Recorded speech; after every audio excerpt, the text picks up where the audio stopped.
amusement, bright and clear like sunlight hitting the water. The corner of his mouth curved up. He was so ridiculously handsome that my conscience almost woke up and forced me to confess the scam. But my sheer poverty kept me completely blind to guilt. You're an interesting one.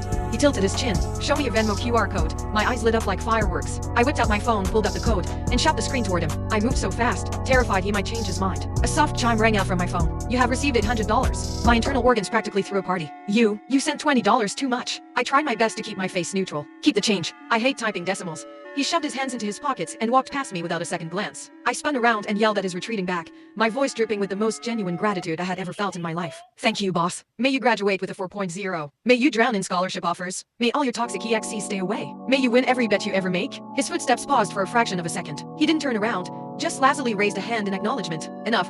He left me with the view of a very cool, very generous back. I stood there clutching my phone, almost crying tears of joy. Looking at my bank balance, which now perfectly covered my tuition with a few bucks to spare, I let out a long, heavy sigh of relief. But that peace only lasted about 12 hours. A text from my mom completely shattered my reality. She transferred me $40. Attached was a message. Be careful with your spending this month. Your sister needs a new laptop for school, so money is a bit tight. I stared at the $40 in total silence. Last month she gave me $400. This month, it was slashed to 10%. How was I supposed to survive a whole month on $40? The wicked ideas started bubbling up again. I had already done it once. What was stopping me from doing it again? Dying of embarrassment was temporary. Dying of starvation was permanent. This time, I was going to be way more prepared. I stayed up for 3 hours reading a thread called 10,000 Lines to Melt a Guy's Heart. I filled half a notebook with cheesy romantic lines and memorized them until I could recite them backward. The next day after class, I clutched my textbook and sprinted toward the law building, terrified I'd miss him. But the second I actually saw him, my brain turned to absolute mush. I spotted him standing outside the building talking to his buddy. I quickly smoothed down my shirt, took a deep breath, and marched over. I shoved a cheap, goofy capybara plush keychain right into his face and opened my mouth. Weston,